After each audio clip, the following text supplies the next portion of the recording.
Thank you very much, and thank you all for being here tonight. And welcome back to the White House. In particular, I want to thank Secretary Mattis and General Dunford for their incredible leadership and service. I also want to thank General Kelly and General McMaster for joining us this evening and for their dedication to this administration. They have been really spectacular, done a great job. It's wonderful to be with all of you again.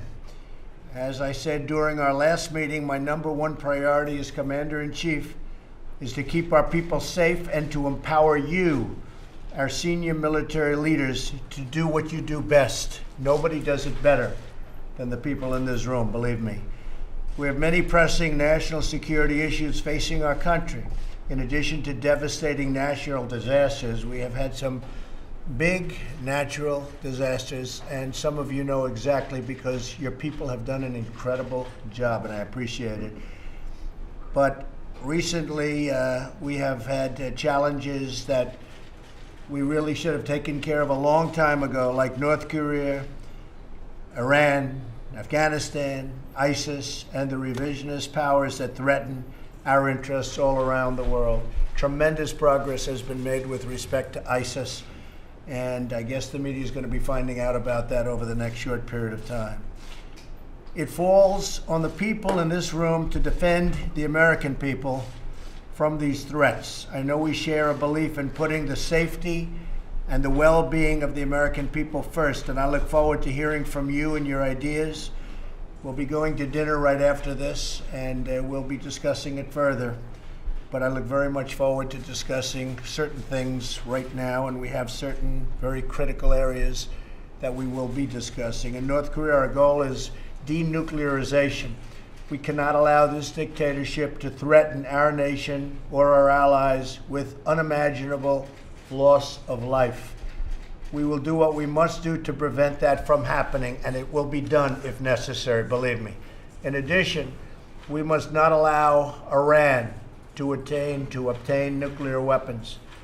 The Iranian regime supports terrorism and exports violence, bloodshed, and chaos across the Middle East. That is why we must put an end to Iran's continued aggression and nuclear ambitions. They have not lived up to the spirit of their agreement, and we will be discussing that tonight. In Afghanistan, I have lifted restrictions and expanded authorities for commanders in the field. You know that very well, and everyone in this room is very happy that it's been done finally. We've made more progress in our campaign to defeat ISIS in the last 8 months than in many, many previous years, all combined. I put my trust in you to execute our mission aggressively and effectively, and you are delivering. We are ridding our world of terrorism and terrorists as much as it can be done. In all areas, I want to ensure that our armed forces have the funding, the readiness, and the force capacity to be successful. Our budget this year, as you know, well over $700 billion, is getting us back to the position we have to be. Almost never have we needed great, powerful, strong, and brilliant military. And that's where we are, and that's where we're going, and going very rapidly. Moving forward, I also expect you to provide me with a broad range of military options when needed at a much faster pace.